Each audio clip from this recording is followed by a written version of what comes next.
इसमें जो रात को इस कड़कती ठंड में आए हो उसके लिए मैं भाइयों को धन्यवाद करता हूँ। मामला शुरू होता है जी आज से 1.5-2 महीने पहले। वोटों के फार्म भरे गए थे, लोगों ने अपने अपनी वोटें बनवाई। क्योंकि मेवा कमरसी का गांव एक ऐसा गांव है जहां बाहर के लोग इंडस्ट्रीज में काम करने के लिए भी आते हैं। कोई रिश्तेदार भी आएगा, भांजा भी आएगा, दामाद भी आएगा।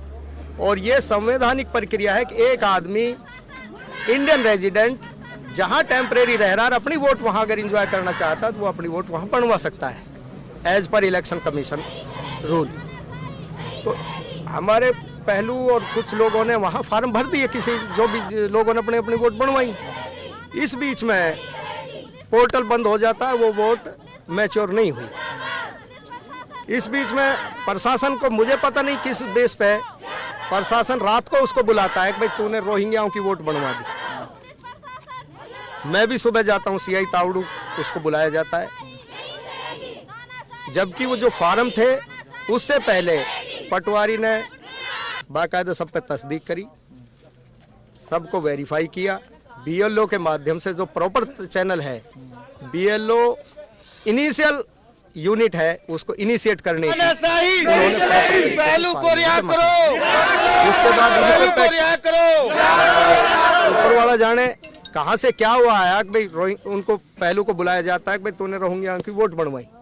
वो सारे फार्म फिर चेक किए जाते हैं, उसमें कहीं कुछ नहीं मिलता। वहाँ इंस्पेक्टर पुलिस जाता है सीआई का, गांव में जाके वीडियोग्राफी करता है, इन पर्सन सभी आदमियों से पूछता है, सबकी तस्दीक हो जाती है। कहीं किसी के 1-2 आधार कार्ड में पहले जो अब यहाँ बसा काम के पर्पज से, पहले उसका आधार कार्ड गांव का था, उन्होंने अपने आधार कार्ड 1-2 ने अपडेट कराए। उसके बाद जब सारी सेटिस्फैक्शन हो गया फिर उसको बुला करके मतलब एक ये ध्येय बना लिया प्रशासन ने कि इसको ये कैन पर का रहन इसको तो अंदर करना ही करना है पहलू खां को। अब ऊपर वाला जाने क्या इनका पर्पज है, उससे क्या मकसद हल क्या निकालना चाहते हैं, उसको आज डीएसपी साहब गए तफ्तीश की, आदमियों को इन पर्सन बुलाया 5वीं बार, 2 बार गांव में आके फिजिकल वेरिफिकेशन कर गए, वीडियोग्राफी कर गए, फिर सीआई थाने में बुलाया जा रहा है जैसे एक बहुत बड़े क्रिमिनल को बुलाया जाता है। उन आदमियों को बेचारा कोई गाड़ी पे होता है, कोई किसी अपनी काम मजदूरी पे होता है, उनको सबको इकट्ठा करके हम वहाँ वो चेक कराया जाता है। और उसके चेक करने के बावजूद अब उसको बिठा रखा है कि भाई इस पर तो मुकदमा बनाना ही बनाना है और उसको भाई सुबह जमानत करवानी पड़ेगी। ये इंतहा है पुलिस प्रशासन की, सिविल प्रशासन की, कि एक आदमी को जिसका ना कहीं कोई सिग्नेचर है ना कहीं उसकी कोई अथॉरिटी है कि वो वोट बनवाए और उसको इस तरह से प्रताड़ित किया जा रहा है। अब मैं प्रशासन से मिला हूं, डीसी साहब से मिला हूं, डीसी साहब ने भाई एसपी साहब का मामला है, उससे पहले भी ये मैटर डिप्टी सीएम साहब के भी संज्ञान में आ चुका, लेकिन प्रशासन के कानों पे कोई जू नहीं रहेंगी।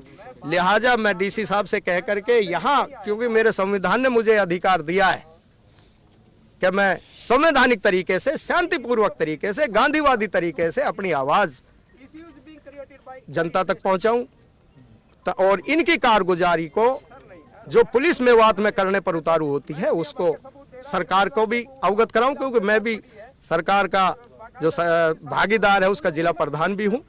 मैंने अपने नेताओं को भी अवगत कराया है और अगर पहलू को अब रात में नहीं छोड़ा गया तो मैं सुबह से आमरण अनशन पर भी बैठूंगा।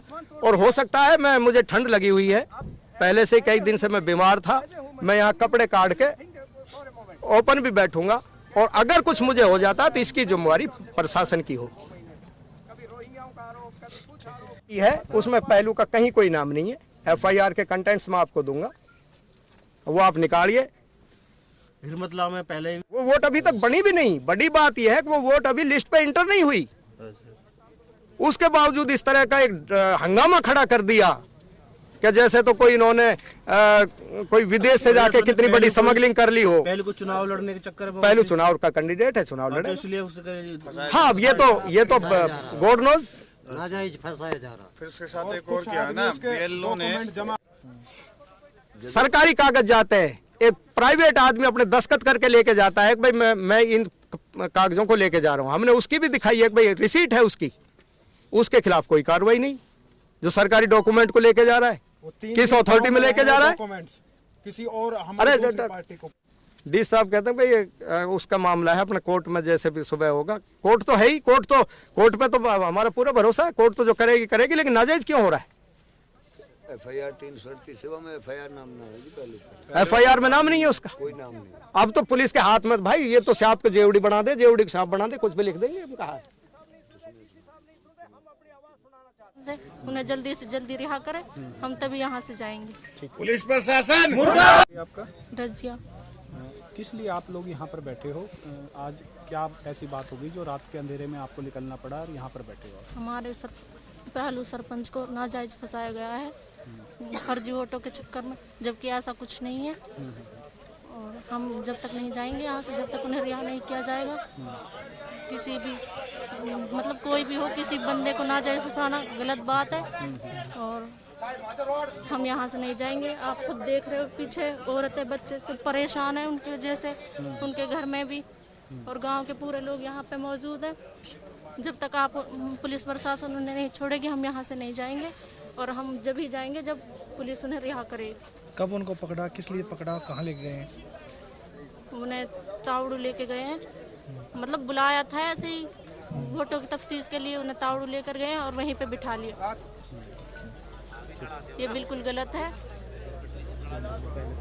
2 महीना पहले भी तफ्सीस हो चुकी है, कई बार तफ्सीस हो चुकी है, कोई फर्जी वोट नहीं थी, फिर भी उन्हें ज़बरदस्ती फंसाया जा रहा है।